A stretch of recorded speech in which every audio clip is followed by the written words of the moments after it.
Здравствуйте, это проект «Я и мой бизнес» в студии Людмила Колева. Сегодня у нас в гостях Юрий Ревазов. Юрий Харитонович, добрый вечер. Добрый вечер.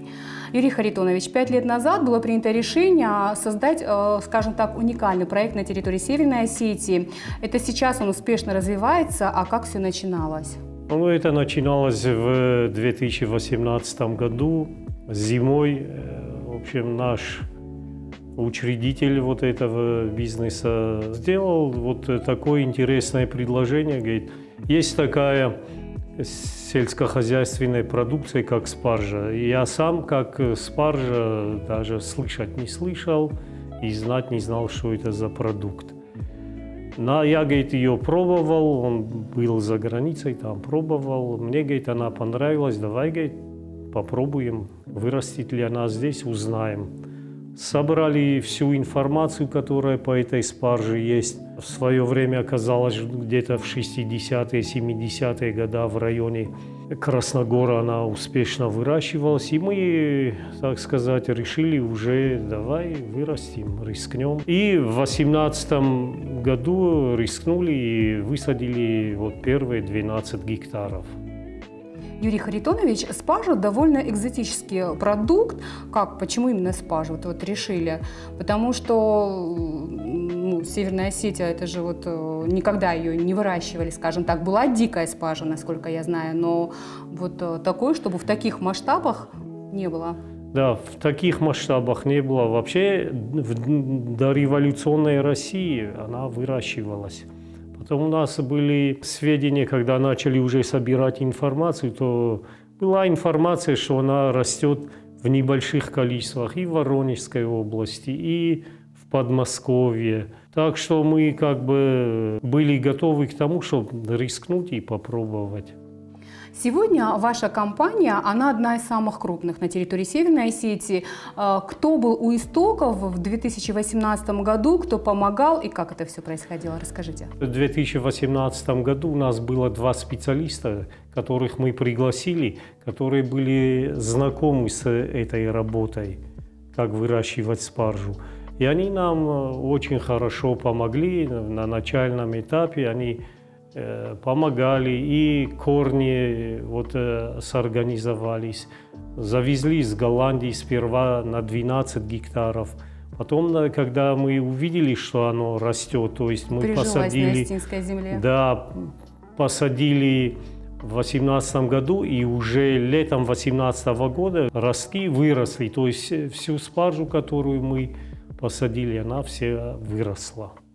Поэтому на следующий год мы опять еще взяли, и еще 40 гектаров мы посадили. Юрий Харитонович, как все-таки за такой короткий промежуток времени, это около 5 лет, вы смогли стать крупным вот таким предприятием на территории России? Ведь это нелегкий путь. Ну, очень много труда было вложено, очень много денег было вложено в то, чтобы вот эти поля, которые сейчас у нас есть, привести в соответствующие с требованиями, которые вот нужны для спаржи. Потому что спаржа, она такая культура, у которой есть свои требования. Ну, капризная, скажем так. Ну, капризная, да. Кислотность надо было перевести из кислой среды землю в нейтральную. То есть мы доломит вносили, анализы земли делали. Участок, который мы взяли в аренду, он был старые деревья, мы это все выкорчевали, то есть там труд огромнейший. Расскажите этапы, вот 5 лет, как вы развивались? Я знаю, что первый год это было определенное количество сортов, потом вы, когда увидели, что она прижилась, вы начали расширяться, развиваться. Мы уже начали активно готовиться к новому сезону, уже мы осенью 2018 года активно принялись за расширение своей плантации. И в течение осени и зимы, уже к весне, мы подготовили еще дополнительно 40 гектаров земли. Выкорчевали, вычистили, камни убрали. То есть там был колоссальный труд. Анализ сделали почвы, где надо, там добавили то, что надо. Очень много органического удобрения внесли. Труд был колоссальный. Зимой никаких выходных у нас практически не было. И уже в 2019 году посадили, в 2020 году мы уже начали собирать урожай. Давайте вспомним, сколько было в 2018-2019 году вы собрали урожай и сколько сейчас вы уже собираете? Разница какая? Разница большая, потому что спаржа – это тот продукт, который примерно в течение 5 лет по нарастающей дает урожай. То есть первый год, например, мы с гектара примерно сняли 300 килограмм, потом тонна, потом 2. Вот сейчас мы где-то выйдем, наверное, на 4 тонны с 1 гектара. У нас еще пик следующий год, может быть, еще год. И потом в течение лет 12-13 мы надеемся, что он будет давать вот такой пиковый урожай, потом постепенно снизится. Но надеюсь, к тому времени у нас уже будут новые поля. Спаржа довольно такой популярный продукт, очень востребован. Куда поставляете, в какие регионы? И есть ли наша спаржа у нас на территории Северной Осетии, то есть продается ли она в сетевых магазинах нашей республики? Она есть и в нашей республике. Спаржа здесь у нас, начиная с апреля месяца, когда появляется наша спаржа, где-то после 15 апреля, она есть в магазинах, она доступна. Цену, естественно, мы для нашей республики делаем намного меньше, чем вот отправляем в другие регионы. То есть это политика нашего учредителя, чтобы цена была здесь меньше, чем где-либо. И отправляем тоже. Но основной потребитель – это Москва, Краснодарский край. В общем, где есть спрос, туда и отправляем. Юрий Харитонович, вот мы уже затронули, значит, этот момент, что ваше предприятие одно из крупных на территории не только Северной Осетии, но и России. Да. Вот расскажите об этом. Ну, есть Подмосковье, как я говорил, в Воронеже, Калининградской области есть плантации, но они пока что небольшие. То есть в пределах 8 гектаров, 4 гектара, 12 гектаров. Вот по моим сведениям, еще вот в этом году в Воронежской области я переговаривался с человеком, который тоже занимается спаржей. Он доведет свои плантации где-то до 23 гектаров. Но одномоментно такое большое количество гектаров только у нас. У нас на сегодняшний день 55 гектаров. Мы сделали свой питомник и очень успешно там еще 2 гектара фиолетовой спаржи мы посадили. Хотелось бы поговорить о господдержке. Насколько она была ощутима в реализации вашего проекта и была ли она вообще? Вообще спаржа не входит в перечень культур, которые могут пользоваться государственной поддержкой, поэтому господдержки у нас не было. Так что, ну, вроде бы сейчас этот вопрос выправляется. Я знаю, что ситуация меняется буквально да, в этом году. Да. То есть уже на уровне правительства России, значит, прозвучало, чтобы рассмотрели вопрос и внесли спаржу в тот перечень, который нуждается в государственной поддержке. То есть планируете все-таки в будущем? Да, то есть это даст, я надеюсь, что толчок для того, чтобы люди начали заниматься, потому что это очень затратное мероприятие. Крупный проект. Наверное, в реализации такого крупного проекта не бывает без сложностей. С чем сталкивались и с чем продолжаете сталкиваться? Но смотрите, сталкивались с чем? Ну, вот трудности были такие. Например, там, ну вот поле, там надо создавать все с нуля. То есть создать условия для наших работников. Мы построили и домики для агрономов, цех создать. В этом году мы поставили большое холодильное оборудование. То есть там большое, колоссальное холодильное оборудование, которое отвечает всем современным требованиям для того, чтобы эта спаржа хранилась.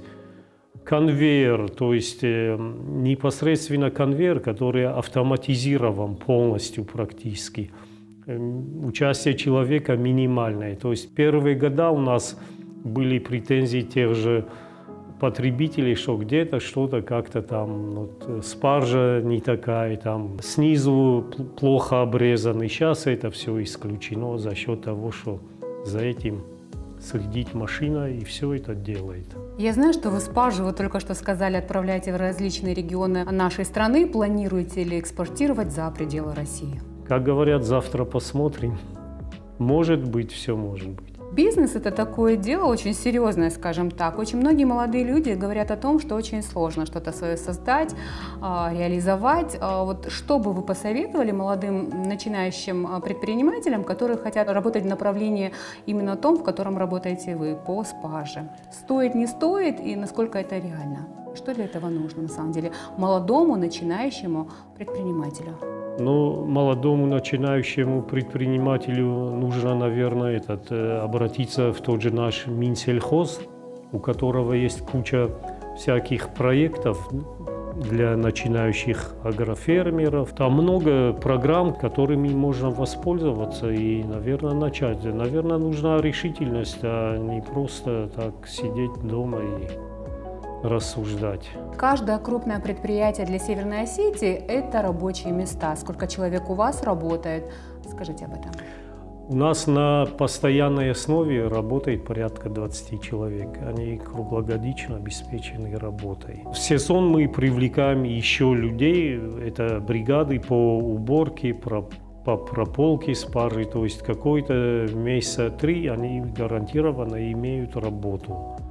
Ну, это сезонные работники. Не могу не спросить о планах, над чем работаете, планируете ли расширяться? Вот поговорим об этом. Значит, в планах у нас вот в этом году мы тоже высадили из семян, уже полученных нами, которые наши агрономы, так сказать, над этим поработали всю зиму. Мы высадили в своем питомнике рассаду спаржи. Я думаю, мы и будем продавать ее, и будем, значит, еще свободные территории сажать. Но если у нас будет возможность, будет проблема, земля, куда расшириться, так мы бы еще, наверное, столько посадили. Есть ли перспектива у спаржи в будущем на территории Северной Осетии? Стоит ли этой культурой заниматься и будете ли вы заниматься? Когда вот голландцы приехали, кстати, они приехали по своей же инициативе, в том же 2018 году были поражены тем, как хорошо вот за эти несколько месяцев корни этой спаржи прижились. То есть они были в отличном состоянии. То есть наша земля для них подходит. Соблюдая агротехнологии и прочее, и все будет нормально. То есть будет расти. А то, что она полезна, наверное, те, кто попробовал, это и вкусно, и полезно. Это сейчас некий тренд на полезную пищу, на ПП, скажем так, полезное питание. Да. И спаржа неотъемлемый элемент этого. Ну да, низкокалорийный продукт, много всего того, чего весной не бывает, пока ни витаминов, ни и в зелени такого количества витаминов нету. Плюс наша спаржа, если вы сравните с той, которая, например, из Перу или Мексики приходит, не знаю за какое время, навряд ли оно самолетами доставляется, но привозят, вот представьте, насколько и сильно он обработан чем-то, что мы его пробовали, он вкуса практически не имеет. То есть наша спаржа на голову выше наша спаржа, по качеству? Она вот высший сорт и качество. Она должна, спаржа, вкус зеленого горошка иметь с различными добавками в зависимости от сорта. Но вкус обязательно этот самый. Зеленый горошек свежий, молодой. Сколько планируете в этом году собрать урожая? Ну, планируем примерно, это так, вот планируем где-то порядка 200 тонн.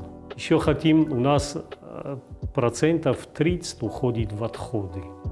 Сейчас мы продумываем систему, эти отходы, понимаете, мы точно знаем, эти отходы содержат в себе очень много полезных веществ, а мы их выкидываем. Поэтому мы сейчас работаем над вопросом, чтобы эти отходы превратить в что-то такое, которое полезно. Что, например? Например, высушить порошок какой-то, добавки какие-то, те же супы сухие, прочее. То есть в этом направлении тоже работу ведем. Юрий Харитонович, я благодарю вас за то, что вы нашли время. Сегодня пришли к нам в студию. До новых встреч. Спасибо, всего хорошего.